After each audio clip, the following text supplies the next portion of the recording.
It's been 20 years since the U.S.-led invasion of Iraq. But what of the Iraqi Christian population in this ancient region?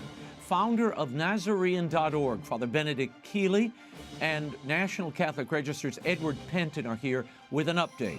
The World Health Organization celebrated its 75th anniversary, but does the body have any influence over U.S. sovereignty? You might be surprised. President of Women's Rights Without Frontiers, Reggie Littlejohn, is here with analysis. The World Over begins right now.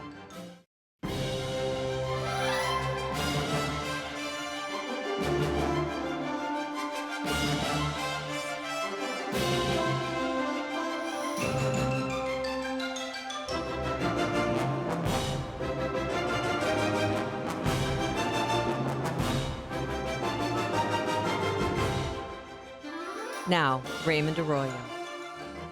A warm welcome to all of you joining us in the United States and the world over. If you'd like to comment on tonight's show, send me a tweet at Raymond Arroyo. First, some news.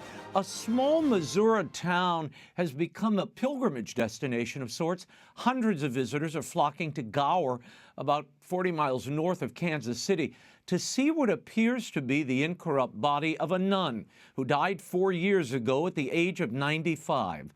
Sister Wilhelmina Lancaster was exhumed in order to move her coffin beneath the chapel altar of her order, the Benedict Sisters of Mary, Queen of the Apostles. Sister Wilhelmina founded the order when she was 70 years old. Sister was not embalmed and placed in a simple wooden coffin. She was found to be remarkably well preserved with little to no signs of decomposition. Now, the Catholic Church has documented hundreds of cases of incorrupt bodies over its history, and according to tradition, this could be a mark of holiness, but not necessarily an indicator of sainthood. Sister Wilhelmina Lancaster's body will remain on display until May 29th, after which she will be placed under protective glass. We'll keep an eye on that fascinating story. My next guests have been reporting and speaking out on the plight of Christians in Iraq and the Middle East for many years. They're here tonight to discuss the current state of the ancient Christian community of Iraq, 20 years after the U.S.-led invasion. Rome correspondent for the National Catholic Register, Edward Pentin, and founder of Nazarene.org, Father Benedict Kiely, who joins us from our D.C. studio. Thank you both for being here. Edward, I want to begin with a piece you wrote this week on the Iraqi Christian struggle to endure 20 years of Operation Iraqi Freedom. You write that some analysts have traced the catastrophe indicated, or inflicted rather, on Iraqi Christians, especially by ISIS, on the formal disbandment of the Iraqi army, which was a decision made 20 years ago by that Coalition Provisional Authority, basically an arm of the U.S. State Department. Do you believe that analysis, and how did that decision impact the Christian population in Iraq? Well, this is a contentious point, Raymond, because the person who implemented that order, Paul Bremer, who was President Bush's appointed head of state of Iraq after the invasion, he gave that order, and he says that the order actually they shouldn't have used the word to disband the army because the army was already disbanded. And in fact, he says that after there was some personnel changes, that Donald Rumsfeld was sacked and other people, that actually they managed to win the war against al-Qaeda. But it was when the troops were withdrawn, the U.S. troops were withdrawn from Iraq in 2011, that it created a power vacuum that was then filled by ISIS. And so he says that it was that decision which actually led to ISIS taking over and persecuting Christians. But this is a debatable point. There's been others who say that it was actually because the army had disbanded, whether it was because of the order or not, it was the fact that it was disbanded led to this power vacuum after the invasion. But he insists that it happened later, after 2011. Father Kiely, you have spent a great deal of time in Iraq. In 2003, the Christian population was 1.5 million people. Today, there are 200,000 Christians that remain. Give me a sense of what's happened to the Christians there. Where have most of them gone? And what is the current state of the Christians who remained behind? Well, if we were members of the World Wildlife Fund and we'd heard that an animal population had decreased from 1.5 million to 200,000, and now the Iraqi bishops are working on a prospective number of 50,000 Christians, there would be, if Iraqi Christians were frogs or toads, there'd be a worldwide outcry about this. This is what has happened. The Christian population has been decimated.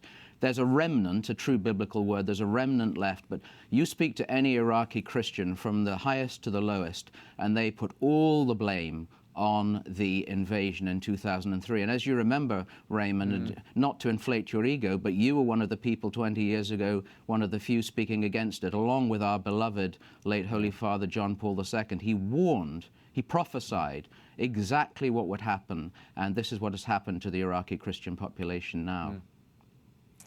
Yeah, Father Kiely, Iraq's bishops are predicting the number of Christians could fall to 50,000.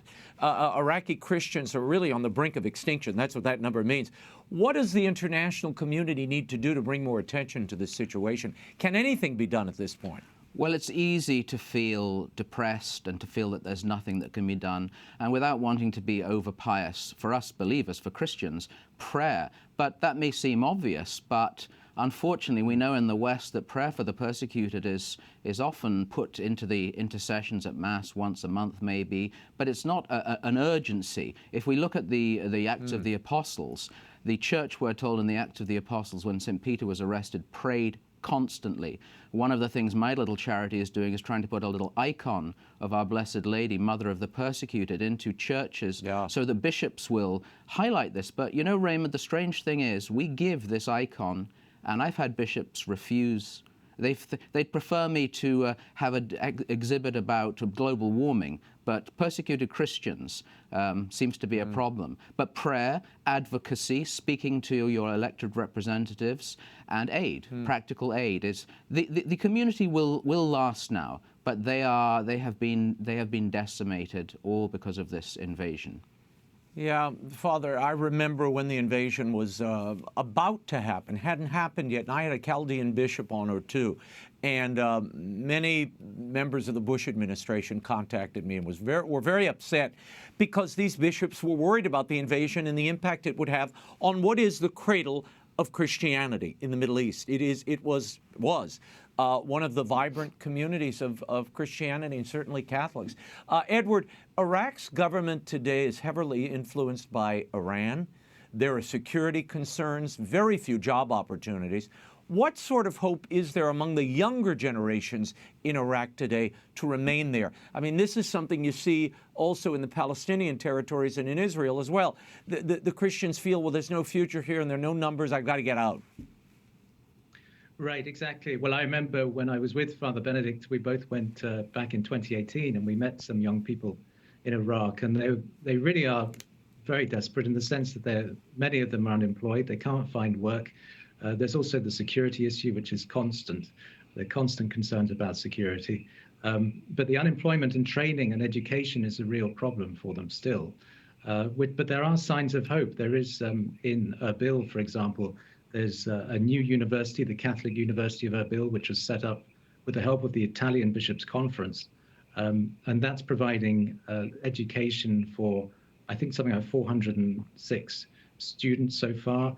But they're doing very well, and they've got a broad number of students, mostly Catholic, but also some Muslims as well, and some Yazidis. And so it's a very positive, hopeful sign, that university. And it's really thanks to Archbishop Bashar Warder of Erbil, who has helped push that forward. So there are signs of hope, but it's still a very desperate situation for young people especially. Father, in 2021, Pope Francis visited Iraq. He brought a lot of attention to the plight of Christians living there. It was a beautiful visit.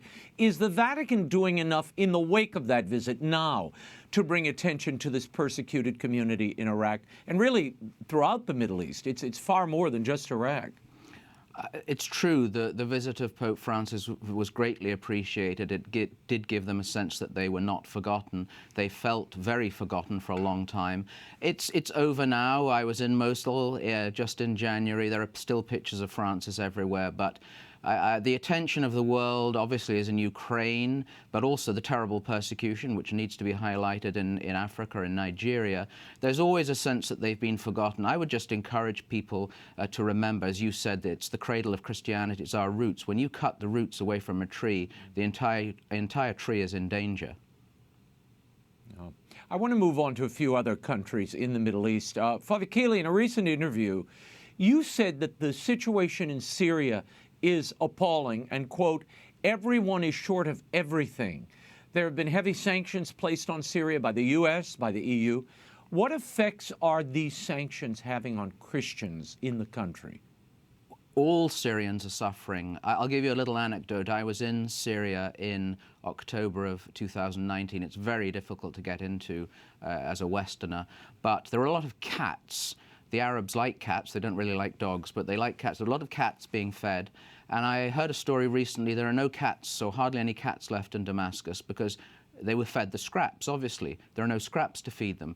The international sanctions, obviously aimed at the Assad regime, were meant to destroy the Assad regime. But the fact is the three great patriarchs of Damascus have all asked now twice for these sanctions to be lifted because the people are suffering. No food, no medicine, no heating. It's absolutely tragic. And the Christian community, Pentecost Sunday is this weekend. We hear in that reading, which readers often make quite a mess of when they read it, about the Parthians and the Medes and the Elamites, and the Syrians were there at the beginning of the church. Once again, if we don't care about our brethren who are suffering, who've given us so much, we didn't bring the gospel to them, they brought the gospel to us. We must care. We must be passionate.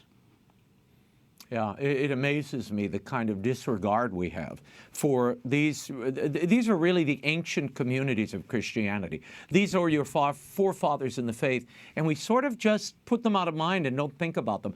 Many Syrians, Father and Ed, fled to Lebanon for refuge at the start of the war. Now that country is suffering from a failed state, economic collapse. Christians in Lebanon make up about 32% of the population. However, Lebanon is now facing a mass exodus due to the current situation. What do you foresee happening to the Lebanese Christian population? Ed, I'll let you start. Yes, well, I think it's the case all across the Middle East. The Christians are suffering from this, and it's a general seem to be growing instability across the region. And this, of course, was predicted, as we all remember, back in 2003. I remember asking somebody when I worked at Vatican Radio, do you think this invasion will open a Pandora's box in the Arab world? And of course, many denied it, those who were sympathetic to the war.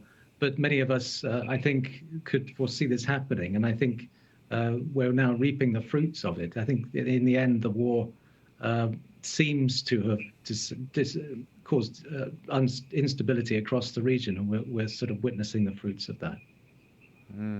Father, friends of mine did fundraisers for the Christian community in Lebanon that really is, again, under enormous pressure because they're not only having to deal with their own internal problems, they're absorbing Christians coming in from Iraq and other regions.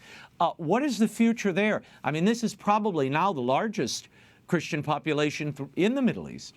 Egypt is the largest still, but yes, okay. the situation in Lebanon is a disaster. It's as you described, a failed state. I was there in June last year.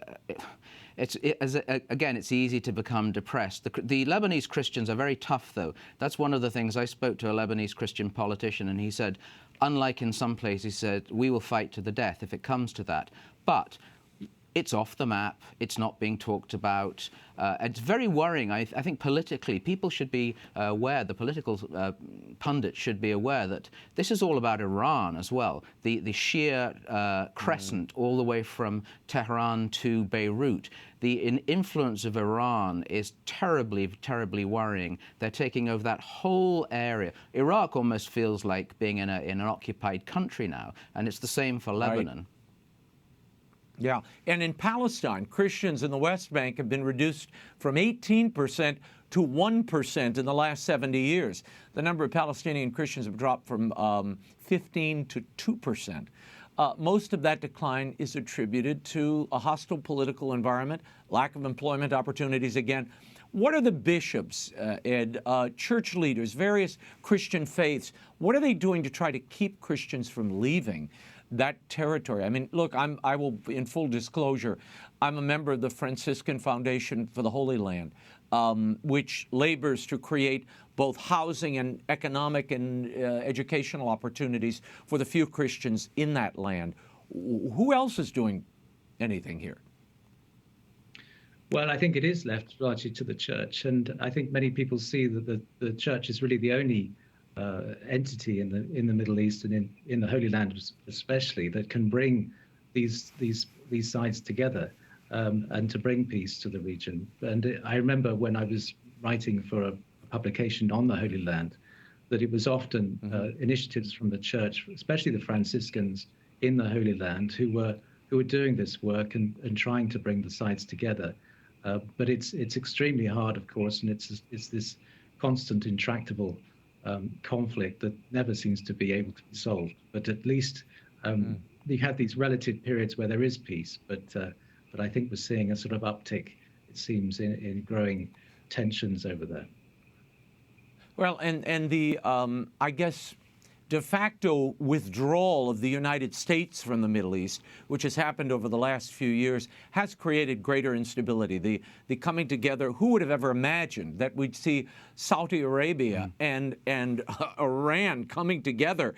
But that's the situation as we see it today. Father Kiely, the organization that you founded, Nazarene.org, it works to bring aid to persecuted Christians. And as you mentioned earlier, you've started this Icon project where you bring Mary, Mother of persecuted Christians to parishes around the world and churches around the world, really to focus people on the constant prayer needed for the persecuted community. And I'm going to share some of this. You've established shrines in New York, London, Clinton, Massachusetts. All of these have been established with the support of the local bishop. You'll be installing a new shrine in Sweden this summer. How did that project come about? Well, it's as I said earlier, Raymond, it's very important that the church is praying for the persecuted. And I particularly want that any priest could say, I'd have an icon in my church, and that's great. But we want the bishop to say, this matters to me, this matters to my diocese. So we want the bishop to bless it and designate either his cathedral or a church in his diocese, so that he's showing his people that prayer for the persecuted is important. Cardinal Arborelius, Sweden, has a very large diaspora of Iraqi, Palestinian, and Syrian Christians, I think more than 200,000. And so Cardinal Arborelius, the cardinal in Sweden, has agreed to bless this icon. It'll be the first in Western Europe, again, as a symbol of prayer. So any bishop, Raymond, any bishop friend of yours, if he wants an icon, we'll bring it. There's no cost, but we want to show all the things we've been talking about over these minutes can depress people greatly. We believe that prayer will change a lot if we pray. And what kind of response have you seen to the erection of these shrines? Wonderful. We had the first in Clinton, Massachusetts. We also premiered the first Mass written in the world by Paul Jernberg, the Catholic composer, a Mass for persecuted Christians. Absolutely beautiful. I believe EWTN will be showing it at some point. A beautiful Mass in English, and the people were just overwhelmed. Everyone who was there described it as an extraordinary experience, and it triggers then that interest, that inquiry. It's just a small thing, Raymond, but small is beautiful. No, small things done with great love, as Mother Teresa used to say. Finally, Ed, I want to switch gears just moments before that I have with you here. Days before the first version of those synodal documents we've been awaiting emerge, the Pope spoke to those running the Italian synodal process. And in an address, he urged them, I just read this today, he urged them to be a restless church, one that rejects what he called, quote, the self-referential theology of the mirror. How is all this, do you think, how is it being received in Rome? And how are people in general viewing this synod? Well, do you mean the Italian synod? Because there are so many going on at the moment. But yes, the Italian well, the synod, global and the Italian. Yes. Well, the Italian one has been on the cards for a while, but the Italian bishops didn't, as I understand it, weren't too keen on the idea, and so it was delayed for quite a while. But now it's getting underway. Of course, we've now got the German Synod and we've got other ones too. But I think the general sense, I think, is a certain weariness about these synods, that it's all seems to be all about discussing. And actually, for all the talk about the Pope not wanting to have a self-referential church, I think a lot of people feel that these synods actually do cause the church to be self-referential, because it tends to bring in a lot of sort of politics and ideology, and actually gets people looking inward rather than outward. Now, of course, the long-term goal is, of course, to try to help the church to evangelize through these synods. But I think certainly it seems the short-term result of these meetings is a sort of inward-looking church, and one that gets all very much more tense and conflicting. Yeah, we will get into more of this in the days ahead, but I was sort of interested when I read the Holy Father's comments there. He tried to create a lineage, if you will, of these synods, and he said, look, Paul VI instituted these, and every 4 years there's been a synod. But those were synods of bishops, with bishops voting. This is a very different varietal, if you will, in that it's been opened up now to lay people voting and really the whole world having input, and non-believers and believers. This is a very different flavor and scope than I think Paul VI or the fathers of the Second Vatican Council might have imagined. But we will leave it there. Father Benedict Kiely, Edward Pentin, thank you both for being here. Ed's book, The Next Pope, The Leading Cardinals, or leading cardinal candidates, rather. Thank and you, Father Raymond. Benedict Kiely's ministry, by the way, can be found at Nazarene.org. Thank you both. The outsized influence of the World Health Organization was certainly evident over the last 3 years of the COVID pandemic. But how much influence does this unelected body have over the sovereignty of its member states? And should the United States reconsider its membership? With answers, we're joined by Reggie Littlejohn, human rights activist and president of Women's Rights Without Frontiers. Thank you for being here, Reggie. The World Health Organization celebrated its 75th anniversary in April. The organization exerted a great deal of influence and power during the pandemic, and it's recently announced a new pandemic accord among its member states. Reggie, what would this treaty require? And what would the U.S. adoption of such a treaty mean in response to pandemics here at home? Well, Raymond, it is very concerning because the pandemic treaty is half of what the WHO is pushing. The other half is amendments to the international health regulations. And if you put the two of them together, and if they get adopted by the WHO, and we are still members of the WHO, then it would be a serious challenge to our national sovereignty and our personal medical freedom. So the way that it would hurt our national sovereignty is that what the WHO is pushing, what these agreements are pushing, is that instead of being an advisory body, what they would say would be binding. They would be able to mandate how we handle any kind of a health situation. That's the first thing. The second thing is it would not just pertain to human health, but also to animal health and plant health and the environment, so that they could be mandating how we handle any kind of a health issue involving any aspect of life in the world, basically.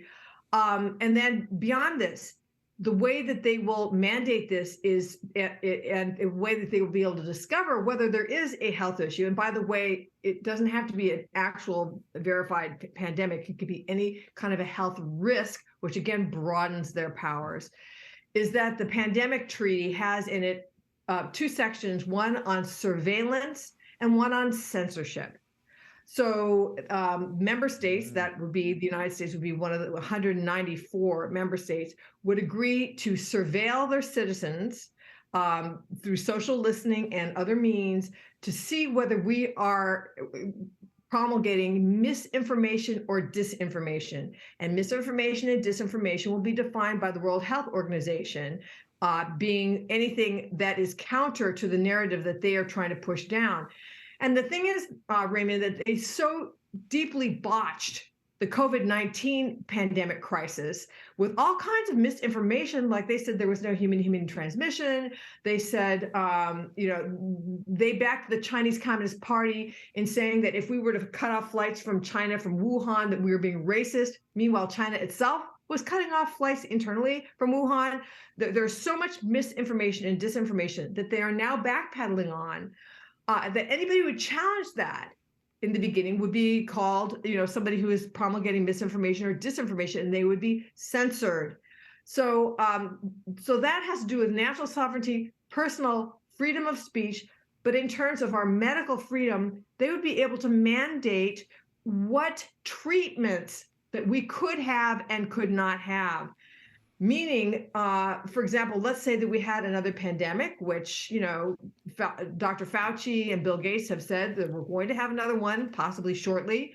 The World Health Organization itself could mandate vaccinations so that we would have no choice at all. And it wouldn't even be, okay, well, if you get vaccinated, you stay home. It's like, you have to get vaccinated. They could mandate it. Reggie, this accord is currently under consideration. When might it be actually adopted by member states? And is there a chance the U.S. would adopt it? What are you hearing? Oh, okay. So the U.S. would definitely adopt it. In fact, the U.S. has been one of the major forces behind it, Raymond. But right now, the World Health Assembly is meeting. They have an annual meeting at the end of May. Every year, they're meeting right now. And these agreements are scheduled for vote in May 2024, a year from now. But it's possible that parts of them could be passed now. And in terms of the treaty, there is a paragraph there that says it can be adopted provisionally by a member state, so that if part of it passes, the Biden administration could just send them a notice and say that they're already adopting it provisionally. Which circumvents the amount of time you're supposed to have to be able to object to it. Reggie, you've long been keeping your eye on what's happening in China regarding the former one-child policy that became the two-child policy. Now it's three-child policy. How much demographic damage did Chinese Communists, did the authority, do to itself and its society with that one-child policy? And now that they've moved to this three-child policy, is it working? Well, they did incalculable damage, Raymond. About 10 years ago, they came out with a figure. They boasted that they had prevented 400 million lives through the one-child policy. And that number, 400 million, is greater than the entire population of the United States and Canada combined. That's an old number. I believe that the current number is probably closer to 500 million, 500 million lives prevented. And so what's happening now is that they are seeing that they have a severely aging population, their workforce has gone down, and they don't have the younger population to support it. So that makes me very worried about the older people. What are they going to do with the older people? But so they've instituted this three-child policy, and they are trying to pressure eligible couples to have 3 children. And so you have to be married. And so what they're doing, and what I'm calling for, is for them to abandon all coercive population control. They desperately need babies. Why are they holding on to this three-child policy where it remains legal for them to forcibly abort unmarried women and 4th children? I happen to be a 4th child, so I would have been forcibly aborted under the three-child policy. And the reason I think that they're... So Reggie, the forced abortions are still occurring even with the three-child policy? Once you exceed that number, that's it. They force you to abort your child. Okay, so legally, they can occur. We don't have information out from saying this because it's very hard to get information out from China, but I will tell you what I think they're doing. I think that they are trying to increase the Han Chinese population, and I think that they are keeping the three-child policy so that they can use it as a hammer against populations that they don't want to increase. For example, the Tibetans and the Uyghur Muslims in Xinjiang. I believe that they are continuing with the three-child policy with forced abortion in those areas, and that's why they don't just get rid of all population control. So it's a planned ramp up, if you will, in population. I'll leave you the last word. It's always planned, but as you said, the plan is not working. Okay, they think that they're God. They think that they can control the population. They can force people to abort, and they think that they can force people to procreate. And in China, the young couples are not wanting to have 2 and 3 children, and a lot of couples in China don't want to have any children. And I think that there's a couple reasons for that. One is that I think the Chinese Communist Party did, really got their message through that kids are not a blessing, they're a burden. And so you just don't want them. Okay, that was a big message of the Chinese Communist Party. And another message is that one is enough. One child family is perfect. They got that message through. And then also, in China, it's extremely expensive to have a child. So they don't paying for school, paying for healthcare. A lot of people just don't want to have more than one. But I think a really crucial thing that nobody else really is talking about that I'm aware of is I believe that the young people in China were so broken because of the way that the Chinese Communist Party came down on them with the lockdowns that there's a sense of hopelessness. There's a movement in China that I've read about called the Lie Down Flat movement, and it's just a note of despair. I saw a video of Chinese COVID police during lockdown banging on the door of a young couple, trying to force them to be vaccinated or to go into quarantine. They didn't want to do it. They were arguing and arguing, and the couple would not budge. And so the COVID police said to them, "This crime will redound to you and your children." And the young man said, "We are the last generation."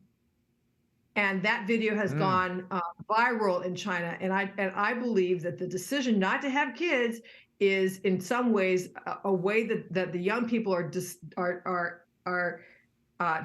emphasizing the despair that they feel because of the way that the government has hammered the country. Yeah, and breaking this regime, because they can't keep this growth up or even sustain what they have now without a young population. It's going to be very difficult. Reggie Littlejohn, we will leave it there. Reggie's work at Women's Rights Without Frontiers is at womensrightswithoutfrontiers.org. Thank you. Thank you. On a brighter note, next Saturday, June 3rd, I am so excited to be going to the West Orange, New Jersey Street Fair for a very special event. Stay with me. I'll be outside the Thomas Edison Laboratory, the National Park, signing copies of The Unexpected Light of Thomas Alva Edison from 11 a.m. all afternoon. You can find me at the Friends of the Museum table near the National Park, and the park's bookstore will have copies of The Unexpected Light of Thomas Alva Edison for sale. It's one of my favorite places, so I hope you'll come out, I'll sign your book, and then you can go into the laboratory and experience it with your family. This is really one of the precious and most well-preserved parks in the National Park system. Come check it out. See you next Saturday. My next guest is an Emmy-nominated actress and producer. She starred as Monica in the hugely popular network series, Touched by an Angel. She's also the author of a brand new book out this week, Be an Angel, Devotions to Inspire and Encourage Love and Light Along the Way. And boy, could we use more of that. I joined her at her home in Southern California to talk about why spreading light is as important as receiving it. Here's my exclusive interview with Roma Downey. Roma, you've written this beautiful new book, Be an Angel. You say you want people to live like an angel. What does that mean? Well, in some ways, we are all angels. If we bring hope, if we encourage each other, if we show random acts of kindness to each other. In the research for this book, I, of course, was back in reading my Bible, and angels are referenced so many times, like more than you might realize, and often they show up, usually with fear not. Right. So I imagine that there was something physical about them that perhaps was a little bit fearful. otherworldly. I was a little bit fearful. If the first thing you're saying is, don't be afraid. Don't be afraid. And as you know, for many years, almost a decade of my life, I had the privilege of playing an angel on the hit TV show Touched by an Angel. So they've been near and dear to me for a very long time. I really wanted to write a book to encourage people to be kind to each other. And so Be an Angel began with that. When I was growing up, Raymond, in Ireland as a teenager, in that phase of my life where I was rolling my eyes and, dragging myself around, the attitude of teenagers. Everybody knows what I'm talking about. Yes, and so I would, it. maybe be lying on the couch and there was nothing to do and I was bored. And my father, Paddy Downey, God have mercy on him, would say, you get up, you go out, and you do something for somebody else. Come on, up, out. And he would throw us out, like sometimes into the rain, to go. And honestly, it was just a simple thing, but go and do something for somebody else. And so those themes are woven throughout the book. Well, I love that you shatter the image that we have of angels, too. I mean, we think of angels as these kind of, little Cupid doll things that float around, fat little babies.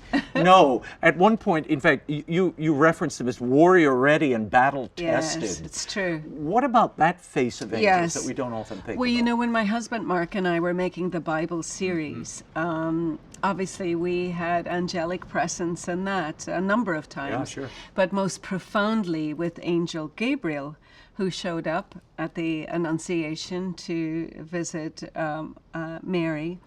And in the first incarnation of that scene, we had cast a beautiful, strong, and striking actor who had, as I recall, the cherubic blonde curly hair. And we put him in a rather shiny armor. And sort of white gossamer, floaty, ethereal veil, and we put a wind machine on him, a la Touched by an Angel. I think that was still my aesthetic for bringing him to life. And it obviously in this sort of first century setting, it just didn't work at all. And through sort of further conversation and brainstorming, first of all, the armor, we thought, how many battles has this angel fought on behalf of the Lord, and wouldn't he be more worldly, and so that changed the look of him there. And I think when we think of the angels that are showing up, we might not all be blessed with an angel apparition. We might drop dead if you saw one. I don't know, or a burning bush, or all the ways that God has shown up triumphantly throughout the Bible. But each of us has an opportunity to be like an angel in goodness and kindness towards each other. And honestly, it's almost like it's a forgotten concept.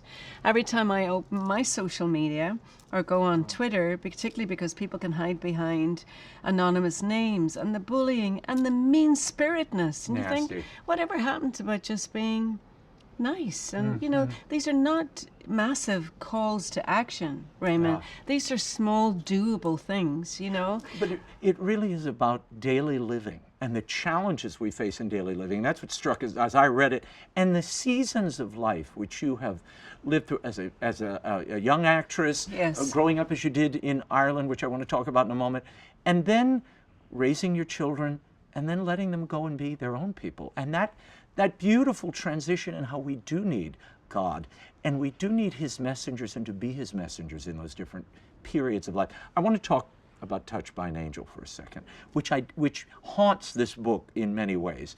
And you mentioned at one point that God was really the star of that series. And Martha Williamson, of course, in the way she shaped these stories, and the way you all embodied them. Tell me about that interplay. What was that like? Did you talk to her at all? Because I know Martha had a hand in shaping a lot of those episodes, and you all were. Was there back and forth about the direction of the characters? Of course, we all. I mean, no one, I think, knew the characters that we were each playing more than we did ourselves, and we were playing them for so long. I mean, on the superficial level, Monica's love of coffee and tea, Monica's desire to be barefooted, or her love of a hat certainly was drawn right from the pages of my own life. And you can't see Della Reese's character Tess on screen and not just know that all that sassiness and attitude was Miss Reese herself, because she just was sass. And those were just wonderful years and a wonderful opportunity. But we had in every episode, we had a scene that became known among ourselves as the angel reveal scene, which usually was myself having been an undercover angel for the whole episode, pretending to be a teacher or a nurse or a policewoman or whatever unlikely job I had that week, and helping the person that needed was at the emotional crossroads in their life, and they finally say, I can't do this by myself, I need help. And that was my cue to say, well, actually I'm not a doctor, I'm not a nurse, I'm not a teacher, I'm an angel, and I've been sent by the Almighty with a message for you, and here's the message. And then the message was always the same, because God's love is always constant, and the message was some form of you are loved, God has a purpose for your life, God wants to be part of your life, God loves you. And we would, as a cast and a crew, join hands together before that scene, and we would pray. And I've never been on a set before or since where I have prayed on many's a set, but I haven't prayed in a collection of people like that. And usually my prayer in that situation was less of me, more of you, less of me, God, and more of you, and to learn to be a vessel for spirit, a conduit. Yeah, to be a conduit. And this is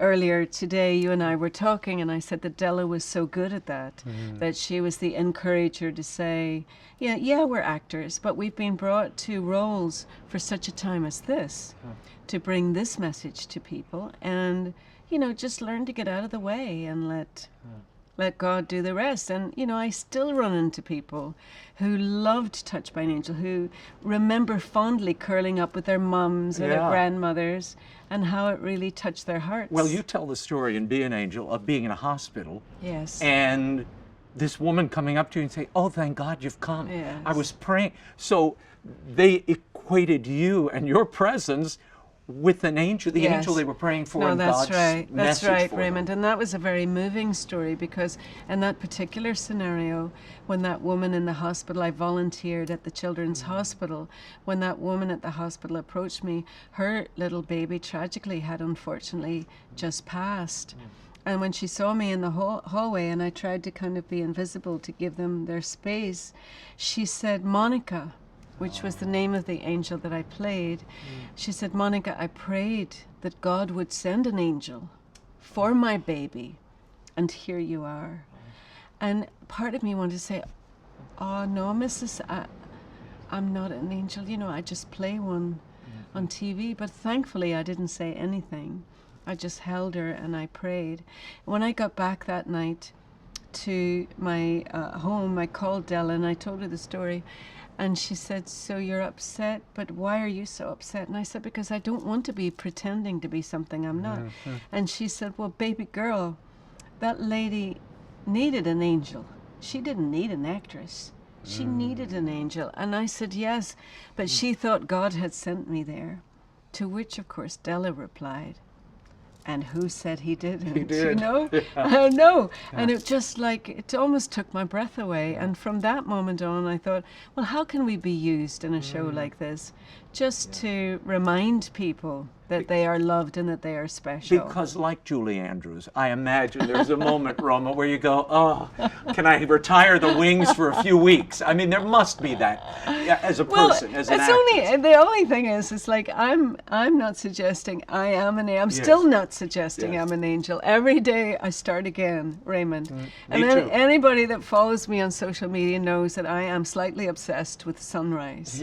I am up with the rising sun, and I do my best praying and my best thinking at the beginning of the day, because the symbolism, at nighttime, particularly if you can't sleep, and I'm a menopausal woman, so sleep is an old friend that I haven't seen for a while. I sometimes lie at night, and things just have a way of, like, if you're worried about something that seems small during the day, at nighttime it's amplified like a million times, if anybody ever has felt that.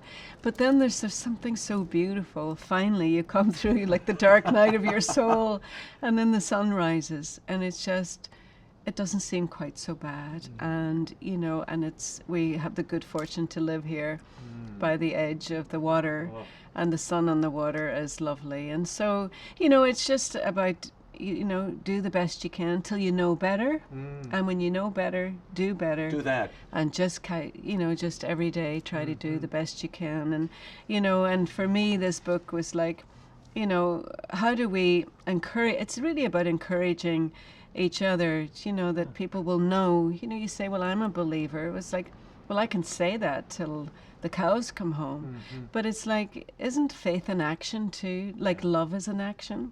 Well, that's what I love. It's almost like little stepping stones to sanctity, done in a way that's both inspirational, but they're action. Yeah, it's practical. Items. It's very practical. It's a practical thing. And listen, I'm an Irish woman. I've lived in America for a long time. I love America, and America's been so good to me. But the Irish part of me that thinks anything bad happens in your life, we'll have a cup of tea. Anything good happens in your life, we'll have a cup of tea. We just you come over for a chat, well, let's make a cup of tea. So I really, of course, I was drinking lots of cups of tea while writing this book, but I wanted to write the book in a way that was like, you know, conversational, like and intimate, as if it was the two of us. It felt like this. Yeah, as if it was the two of us sitting down, having a cup of tea. And while I hope that gazillions of people find it and read it, I did write it for one person, a person out there that was hurting, that maybe had experienced a disappointment or a broken heart or was grieving the loss of a loved one. I really wrote it that it would be a comforting book, that it would help somebody. You don't have to be on a faith journey. You don't even have to have faith. But it's like anchor your morning to starting your day in intention, to starting your day to want to be mindful, conscious and kind. And I wrote this book that if you wanted somewhere to start, that you could start with me. You could read, I give you a scripture, or I give you an inspirational quote. I share with you a short story of something that has happened in my life, and then I encourage you to use that theme and maybe take it into your life and do something for somebody else. And let's talk about a few of those. One of the things you mentioned a moment ago, and it pervades this book, is kindness and the need for kindness. And you tell the powerful story of you coming across a little girl in the neighborhood at Christmas time in Derry. Yes. Tell that story. Gosh. Because it's one of the ones, it well, really stands out. It's again, you know, now of course I see it. Now I tell the story as an adult, but I experienced the story as a child. And, you know, and God bless and God rest my mother, who really, you know, because she had a delicate job in this story of keeping the magic of Christmas alive through the story of Santa. But also in teaching me the important lesson of Christmas, which was to have an open and giving heart. So I lived up in Derry City in a little row house on a hill. Christmas morning. It was cold, you know, wasn't California, baby. That's right. It was cold. But Christmas morning, of course, we all couldn't wait to rush out into the street. There were lots of children who lived on the street to share the toys that Santa had brought us. You know, I got a new bike, or I got this book, or whatever it was. And this wee girl lived up the street from me, and she was one of 7 children, which wasn't unusual in Irish Catholic families, particularly at that time. And she had these twin dolls, and she was very happy about them and very proud of them. And the more I looked at them, they started to look very familiar to me. And I thought, I think she has my twin dolls from last Christmas, which had now found a place in the attic at the very top of the house and been replaced by all these new toys. So I went running in spite of the fact that I got a lot of new toys that morning. I went running up to the attic and I was looking everywhere for these twin dolls, and sure enough, they were gone. My instinct was right. And I went down to my mother and I said, that wee girl has my twin dolls. And my mother grabbed me by the shoulders, obviously terrified that I was going to go out and ruin this child's Christmas, first of all. The child, who was one of 7, their father had died that year. Obviously, there would have been financial hardship in that family. My mother had done what any good neighbor would do and had gone up into the old attic space and found toys that her children no longer played with and donated them. They'd made new dresses for these dolls and they were going to have a new life. But I said, but how did you give her my dolls if Santa brought them to her? And my mother said, Santa brings a few toys and then parents have to bring the rest. And so don't ruin that child's Christmas. Look into your heart, Roma Downey, and find a little bit of Christ in Christmas. And so whatever she said worked. I was a young child at the time. My mother died when I was 10, so I was obviously younger than that. But it has stuck with me all these years to look into your heart and find a little bit of Christ there. And, you know, I wrote this book, Raymond. It's my third book, so I guess I can stop apologizing for not being much of an author. But I still feel like I write, like, you know, it's not lofty, it's not hard to read, it's written conversationally, it's written sincerely. But it's intimate and impactful. And what I like about it is, look, there are tons of inspirational books that are, you should do this, you should do that, here's a quote, you should do that. The nice thing about this is, it's really a memoir and an inspirational book. It's really both, and you're sharing a lot of your journey. I was unaware of. Did you ever meet Mother Teresa? I know I saw, you mentioned her in the book. Didn't meet her. I would have loved to have met her. I did have an opportunity to stand on her, they had a podium that had a little step on it. A presidential podium. I know this is so random. This is not in my book. Okay. And this may not even make it into your show. Well, but I'm extra. talking. That's I'm okay. talking. Just overtime. You can chop where you need. But a few years ago, my husband and I were invited to give the keynote speech together at the National Prayer Breakfast for President Obama. And we did so, but we decided, my husband likes to be very spontaneous. I like to have a script. I thought in this situation, a script probably was more advisable. With two of us, we weren't stepping on each other, etc. So the president's office said we could use the president's teleprompter. But I thought I probably should go down there and make sure. I took my shoes with me, because I knew they would give me a couple of inches to see if I could see the teleprompter. Right. Well, sure enough, the president is quite tall and I am quite short and I couldn't see anywhere. And so the Secret Service, I got a box to stand on, first of all. I thought, oh, that'll work. Oh, that's good. That would work. And he said the Secret Service were a bit worried because the box was a bit wobbly. And then he says, don't worry, ma'am, because in the morning when the president's podium come, it has a little built-in step in it. And it's the step that Mother Teresa used. In Be an Angel, you hold up a couple of angels in your own life. We talked of Delarice a moment ago, and Maya Angelou. Yes. I love the line, and you quote it here, that people never remember what you say. They only remember how you make them feel. Yes, I know. Which is... It's powerful, isn't it? Well, it's true. It's like, you know, because you won't remember, you think, that conversation was profound and lasting, but you may forget the words over time, but you'll never forget how that person made you feel. That is all the time we have for now. Be sure to catch us next week. Until then, we'll be scouting the world over for all that is seen and unseen. On behalf of the staff and crew of EWTN News, thank you for watching. I'm Raymond Arroyo. Bye now.